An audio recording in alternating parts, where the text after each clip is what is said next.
Marketers today are being asked to do more with less, but what does resilience actually look like in your team? Really? Well, hello and welcome to Moving from Burnout to Breakthrough. My name is Roger Corville, and welcome to another episode of Thought Leader Conversations, sponsored by the crew here at Virtual Venues, where you can instantly scale your virtual and hybrid event production with a crew that helps you focus on something other than tech and logistics. But we're not here to talk about us, and I am excited to welcome to the stage Eileen McDargh, CSP, CPAE, Hope Merchant, Truth Teller, CEO of the Resilience Group, author of multiple books, including the 8th and newest book in the series, Burnout to Breakthrough, Building Resilience to Refuel, Recharge, and Reclaim What Matters, which was nominated, interestingly enough, by Choosing Therapy as one of the best books on burnout and recovery in 2022. Eileen is a keynote speaker, a workshop facilitator, certified through the Why Institute to help individuals and teams discover their why their why operating systems. And for over 4 years, the British research firm Global Gurus has conducted this annual survey of some 22,000 businesses and in professionals, and subsequently then ranks them. And Eileen has ranked in the top 3 as an expert. Notably, this has turned into her being an award-winning speaker. The CPAE is actually the Hall of Fame of the National Speakers Association. Welcome, Eileen. Glad you're here. Tell us a little more about who you are and what you do.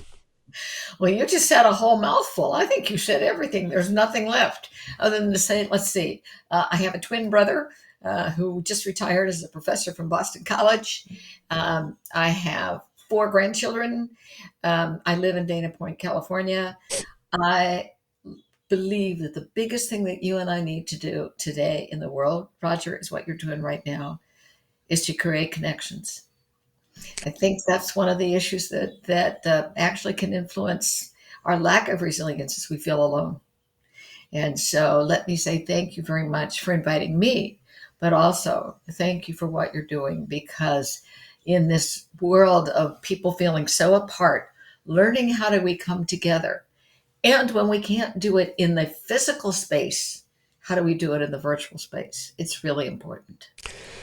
You know, and I may remember this incorrectly, but at least as I recall it, I was in the airport in Philadelphia on our way to the National Convention for National Speakers Association and bumped into you and a couple others, and we end up in this cab together, whether it was cab or anyway. I'm honored that you're here because you're the real deal.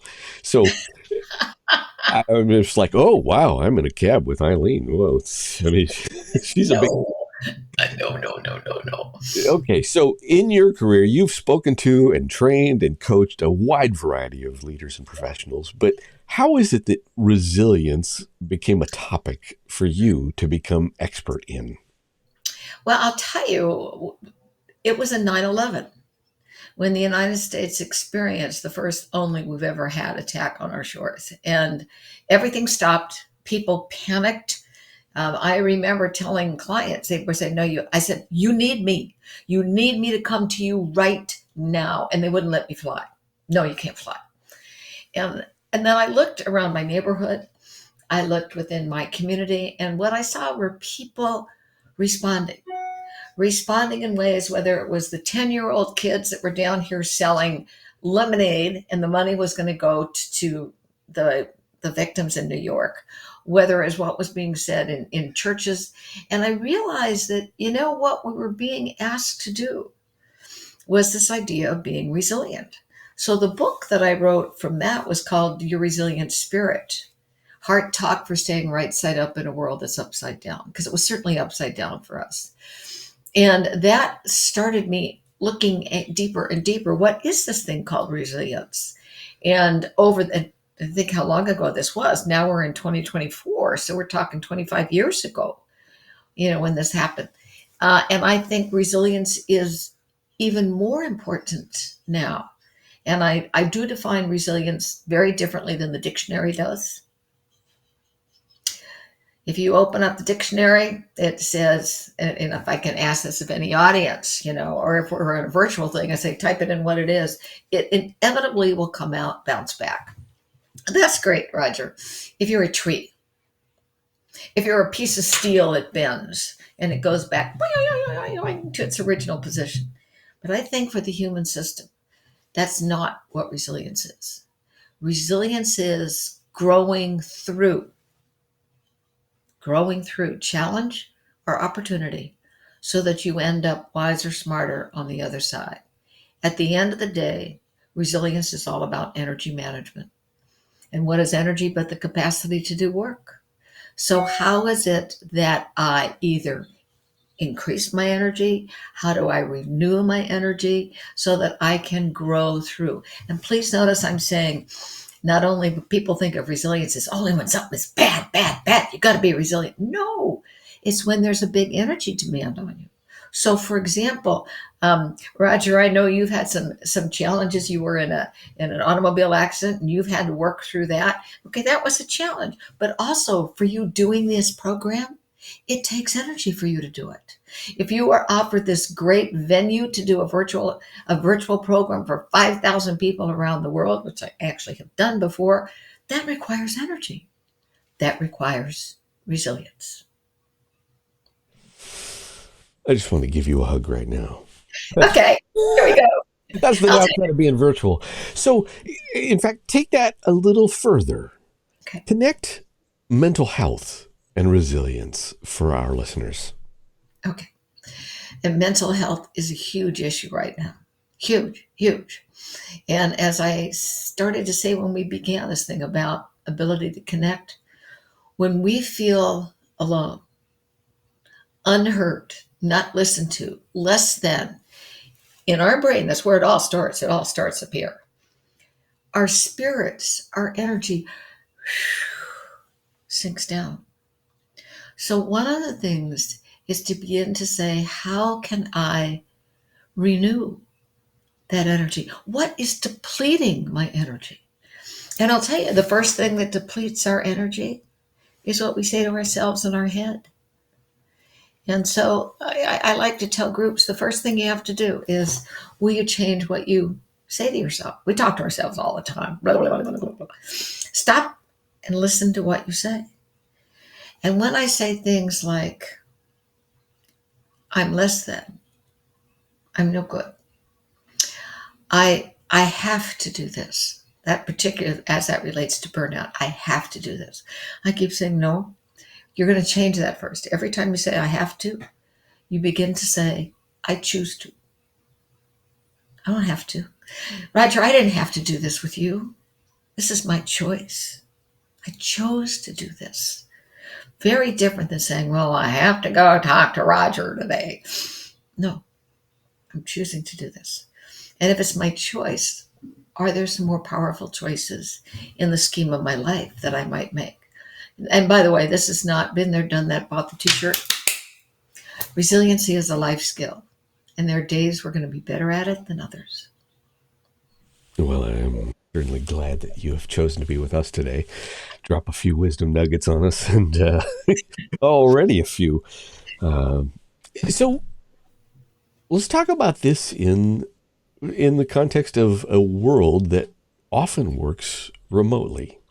Whether that's remote work or a remote presentation, what advice do you have for a crew that may or may not be in a place where I could give you a physical hug, put my arm around you and go, man, I seriously appreciate you.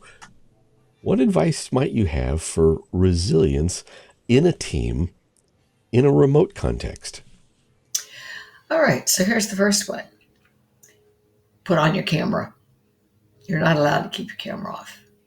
You see, you and I, first and foremost, we connect with each other with our face, with our eyes. If I can't see you, you are a non-person. You're a name on a screen. So that's the first thing, is put your camera on. Number two, don't get into the biggest, deepest subject that you know right away. We need to understand who sits around the table. And so my preference would be that we have small groups and we ask a generic, non-threatening question, just to have people find, what do you have in common? So I did one the other day. What was the question? The question was, what's your favorite breakfast food? Really? What would you do with that? Well, by the way, you have to tie this into why you're holding the thing together. And so when we talked about the breakfast, said, if you and I were to have breakfast together, what would be the first thing we'd want to talk about as we're sitting and eating our? For me, it's avocado toast. That's my go-to breakfast. And you might be having scrambled eggs and ham. I don't know. But what would you want us to talk about that would be important to you? And so what we begin to do virtually is we begin to understand and listen to who sits around that virtual table. Which is why oftentimes if you have a huge group, we do breakout rooms. So I can see each other in a breakout room. When you and I finish this today, Roger, I'm going to be doing some phone banking. And what I've discovered in doing phone banking is it was wonderful. I was reaching people who I think nobody had talked to in a long time. And right now, because of what has happened in our country and in the Southeast, a number of these people are along that eastern seaboard. They were in South Carolina. They were in Georgia. They were in Florida. So instead of talking about the reason why I was doing phone banking, my first question is, how the heck are you? What's happening around you? I discovered one woman was there. She was caring for her 3-year-old grandson and her daughter because the daughter's husband had just died. And they were living with this woman in the house. And can you imagine how exhausting that is? And the daughter's sick. So she's got a sick daughter. She's got a 3-year-old grandson. And she's in the middle of all of this horribleness that's related to, storms. And I said, what's your daughter's name? The fact that I knew I could say your daughter's name. I said, I do prayers in the morning. I do prayers at night. I'd like to add your daughter and your grandson. Would that be okay? The relief, Roger, in her voice was like, yes, that would be wonderful. So I'm, when I do this phone banking, I don't want name, rank, serial number. I want to connect as a person. And that's what we do when we have these virtual gatherings. If you are listening to this right now, we are recording this just on the heels of this crazy hurricane that just swept through the southeast of the United States. And I know we have listeners around the world, and you might be hearing this a couple months later. But what Eileen is talking about here isn't about connecting to, it's about connecting through. Mm-hmm. There's a real person on the other side of Zoom or WebEx or Adobe Connect or Microsoft Teams or whatever you're connecting with. And if it's a smaller training or consulting or meeting kind of connection, you might be able to ask, what was your daughter's name? At the same time, you might be doing a presentation in a way that has 500 or 1,000 people. But that actually doesn't mean that you can't ask a question that allows 1,000 people to type something into chat. And now you can go, oh, Eileen, Julie, Pradeep, Bill, Kylie. And you might see, quote unquote, 5 people. But in the process of you seeing those 5 people, the other 995 realize that You're there with them, Yeah. Yeah. in through, not just to. So, Eileen, thank you.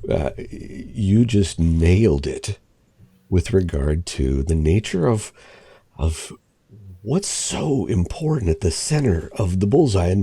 And maybe this is emotional for me because we are on the cusp of people in actual real time struggling with what's going on in Georgia, South Carolina, North Carolina, Tennessee, et cetera, right now, Florida. Yeah. But it's more than that, right? Because there are real people on the other side of things. And when we come back to your topic of resilience and what does it mean for us as human beings, a big part of that is what we do together. Yeah. It's you've nailed it beautifully, Roger. And that's I think what we yearn for in our organizations. I listen to people and they disparage where they are. The reason they do is they feel that they are a nameless cog in a wheel, that they don't matter. And it's because I look at some of the things, you get an email blast and goes blah blah blah. They don't even know who's on the other side of the email blast. I just the more that anyone in a management position can connect on a human basis with the people around them. So it's not just name, rank, and serial and do these 7 things and report back to me at the end of the week. It's really, hey, your mom was sick. How's she doing today? You don't have to get in these big, hairy conversations, but it's that that I have a mom and you know that mom was sick. And somebody's going to say, well, I'm in an organization of 5,000 people. So you start small. So what if you did it with the 10 people that are around you that you talk to every day? And what if those 10 went out to another 5 and another 5? And that's the way we grow the connections. And at the end of the day, energy is all about connections that either give me strength, let me grow, or deplete me. And if I have a bad connection, it's like having a bad connection in your car. It doesn't go anywhere. Just stays there. Just doesn't move, doesn't move, doesn't move. But good connections allow that car to move. And the same thing is true with the human system. How does that relate to adaptability? So when I said the notion about what do we get in our head, adaptability is can I find multiple ways of responding to a situation? And it actually comes from the field of biology. And in the field of biology, it's said that the organism with the greatest number of responses to any given situation is the one that survives. So, Roger, if you and I were going to play chess and I knew 3 chess moves and you knew 33 chess moves, you're going to win. And the same thing is true in life. If I only have one thing I know how to do, one response, then I'm limited.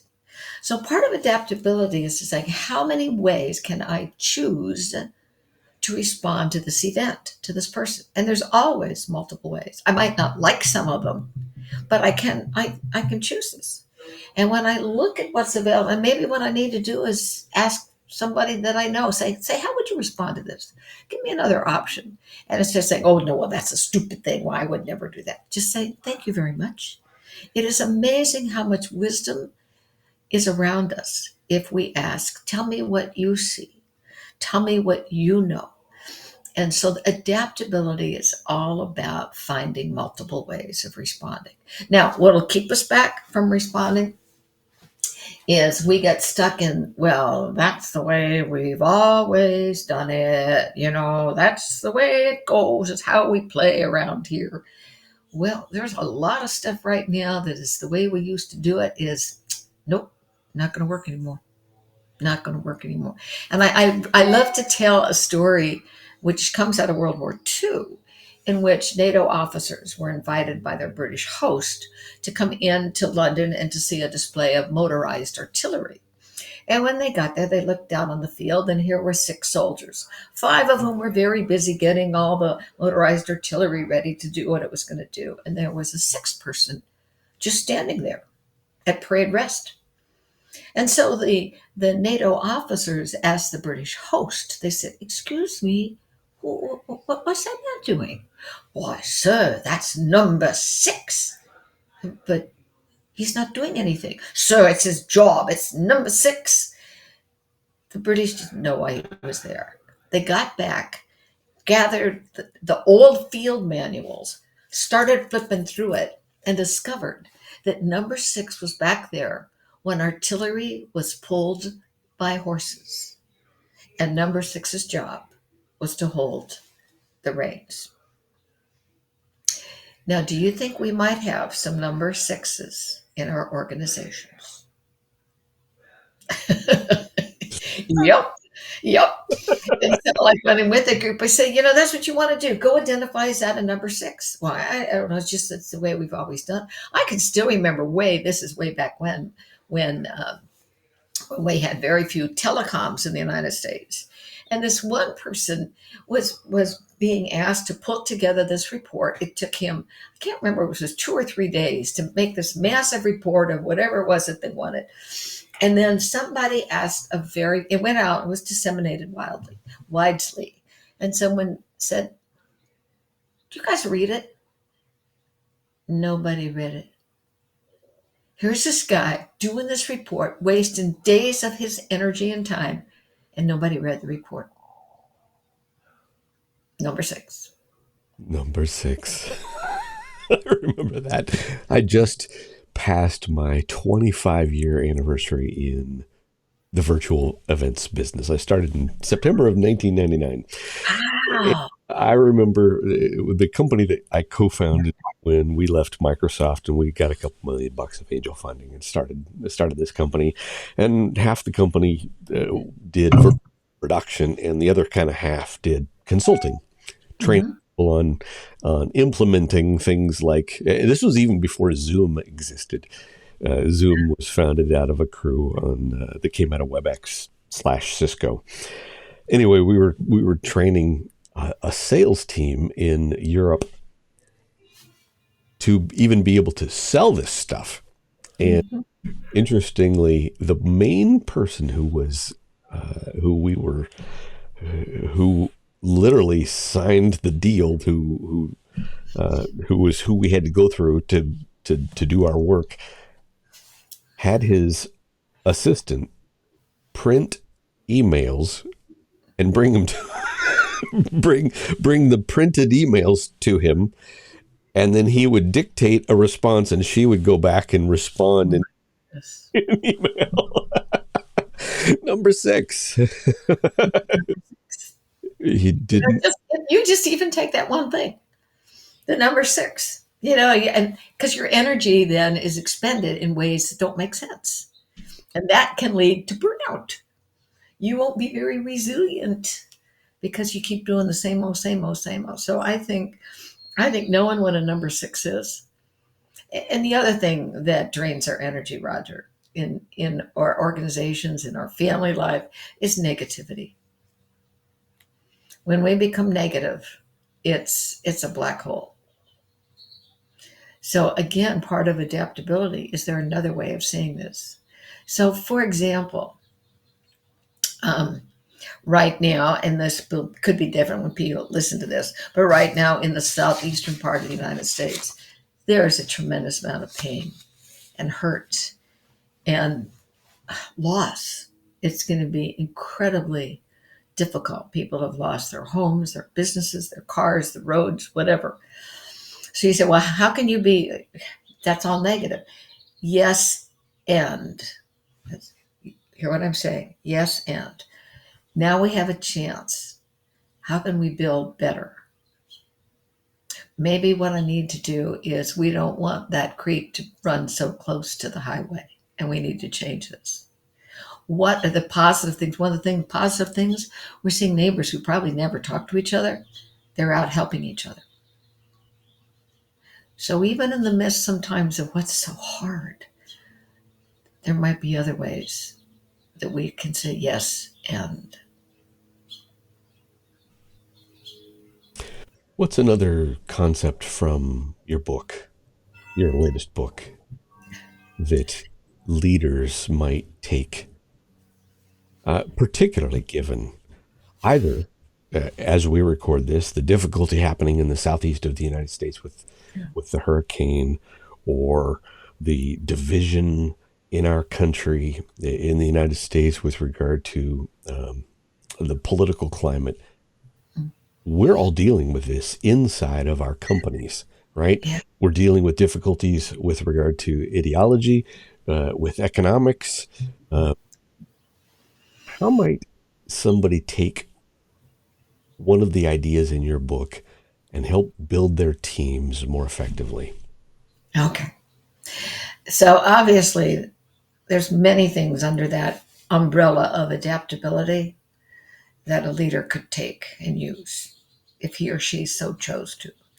The other skill set, because I think there actually are four skills: adaptability, agility, laughability, and alignment. So let me take the second one: agility. Agility is speed. How fast can you get that the world is different, and how do you choose to respond to it?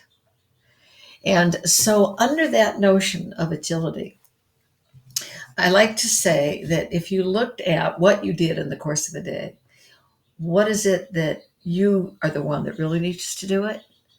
Or maybe it doesn't need to be done that way, or maybe it's a place of growth for Sam over here. It's something Sam has wanted to look at. So why don't I give this to Sam? Because he can do this. Or maybe for right now, it is what it is, and I can accept it. So agility, part of agility is horse sense. And horse sense is the ability to say nay or whoa, as the case may be. And sometimes part of agility, of being able to maintain that level of energy, is to be able to say no. And women particularly have a hard time doing that. We want people to like us. Oh, I'll let them down. She's my friend. I have to do this. Well, maybe it's not no, but maybe it's not now. Or what if I do these two things instead of these 22 things? So, developing horse sense goes along with agility. Now, the other one, which I think is really important, is laughability. Laughter is a huge, a huge energy inducer. When you and I laugh, even for just a little bit, I mean, that's why we're seeing some of these silly things that come out now, that are parodies and whatever, and you laugh at it. Even though it's you can still laugh at it. I remember because I live in California, in one of the earthquakes that we had out here, I was driving on a street there in the Los Angeles area, and here was a house that you could tell was going down the hill. And there was a big sign. It said, "For sale, some work required." And you had to laugh at that. Somebody was saying, we just you have to laugh at that. I remember a friend who had cancer, and he would walk the halls of the hospital and find things that were humorous, and he would call them out to people just to get them to laugh. When my mom, I think I can say this, I cared for my mom for the last 6 years of her life, and one of the many times we had her in the hospital, and it's always two beds, and there's the curtain in between them, and the woman on the other side obviously had Alzheimer's, and they desperately needed her to go to the bathroom. And so the curtain was closed, and they were doing what they do to it, induce a bowel movement. And I'm sitting there, and I heard the nurse say, "Marge, it's a boy! It's a boy! Push, push!" It just cracked me up. And I know for the nurses that were on that other side, they had to laugh too. And I have a funny feeling that actually worked for Marge on the other side. Anyway, I digress. But in the last one, and this to me is a really big one, maybe actually is the underpinning of them all is alignment. And alignment says, am I doing that which is most meaningful to me? That if I departed this earth today, I would hear, good job, good and faithful servant. So alignment, this is why this idea, and I think more and more people are looking for this. What's my meaning? Why am I here? What matters? What matters? And I think for me right now, because I'm in this transition stage of my professional life, I've decided with all this anger and hatred, you know what I think my meaning is right now? Joy. I think one of the things that I can do is I can transfer joy. And you know how I do it, Roger? I run every day. I run 6 miles a day. And inevitably, I see people and I see dogs. And so I will say something to the person who's running. I will say, oh, those are great shoes. Or, I like that shirt. Or, may I pet your dog? What's your dog's name? People smile. It gives people a break from whatever they're thinking that might not be positive. I've made more friends just by smiling and saying, what can I do that is joyful today? During our pandemic, people were saying thank you to their mail carriers as they brought around their mail. And I realized no one's saying thank you to the people who are stuck inside the post office with the long lines and grumpy people. So I have taken it upon myself to, on occasion, bring my homemade lemon cake into the post office. And the first time I did it, Roger, I said, I just want to say thank you for the work you're doing. The two people behind the counter started to cry.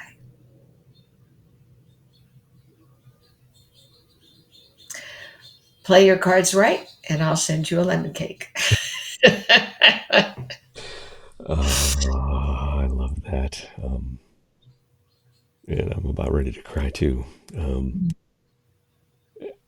It just this last week, and I mean this quite literally, and I do not say this in a self aggrandizing sort of way. I was walking out of a store, and in front of me was an, an older African American man. And on the very back of his ball cap, it said veteran. Mm. And I said, thank you for serving. And he turns around, and the front side of his cap said Vietnam. And I said, my dad did 2 tours in Vietnam. And he said, well, tell your dad thank you for serving. Okay. You got me. What you're talking about with the content of your book, with the idea of connecting through, not to, whether it's email or Zoom or whatever you're doing. You have a desperate need for people being real and seeing you. Yes, we need to reach our goals. We need to be to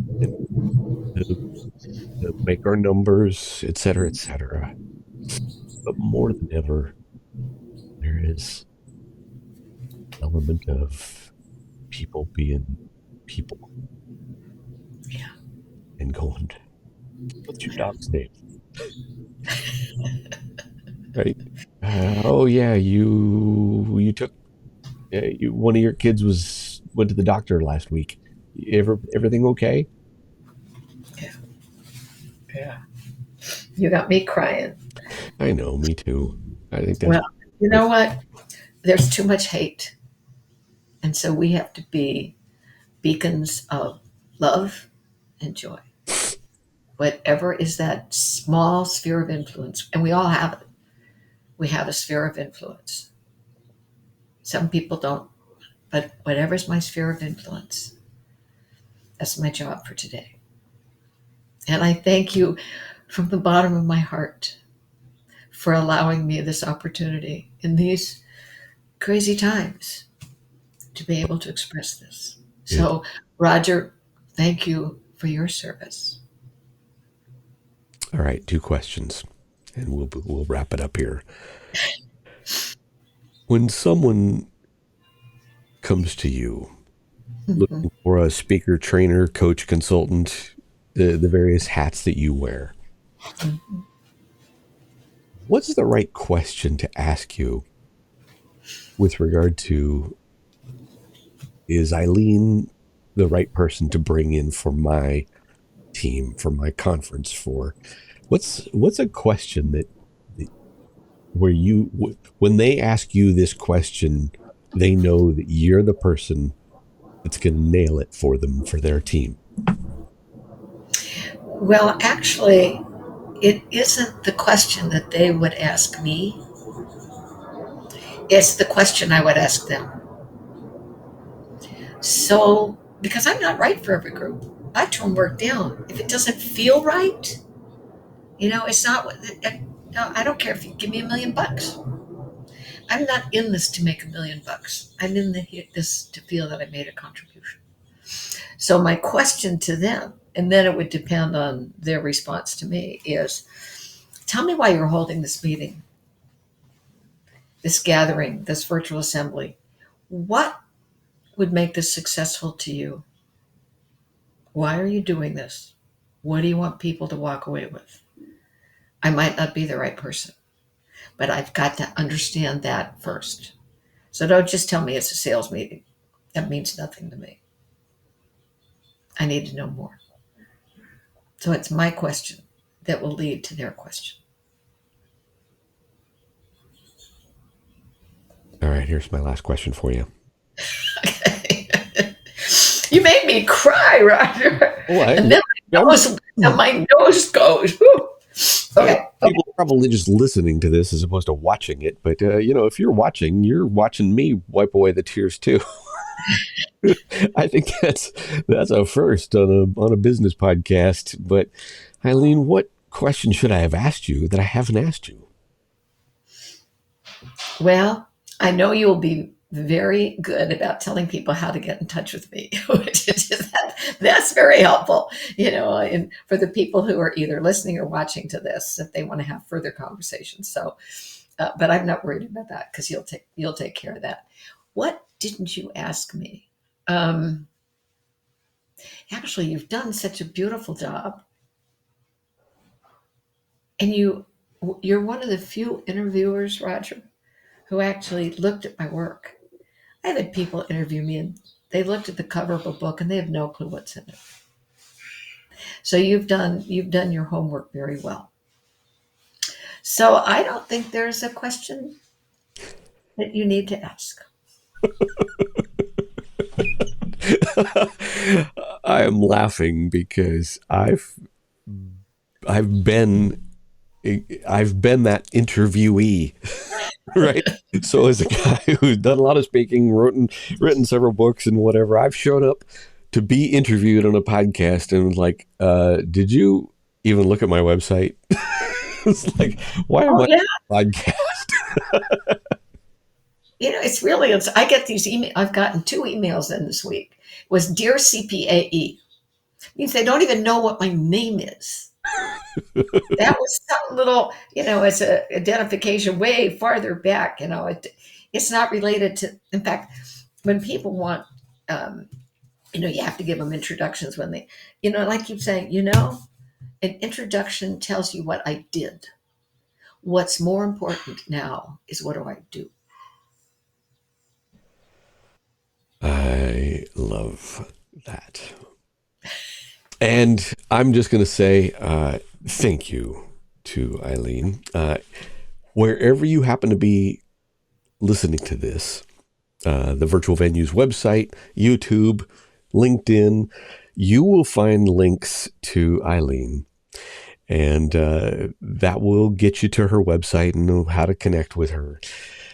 Importantly, though, you can see, because the CSP is the Certified Speaking Professional. That's the highest earned designation in National Speakers Association.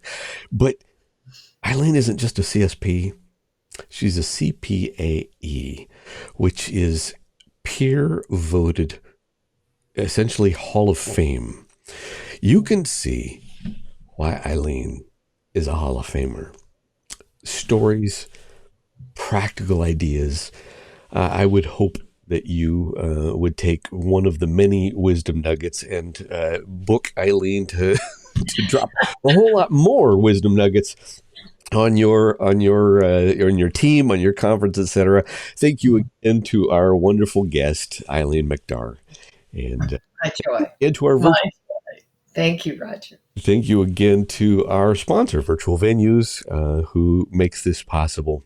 And we will catch you on the next episode of Thought Leader Conversations.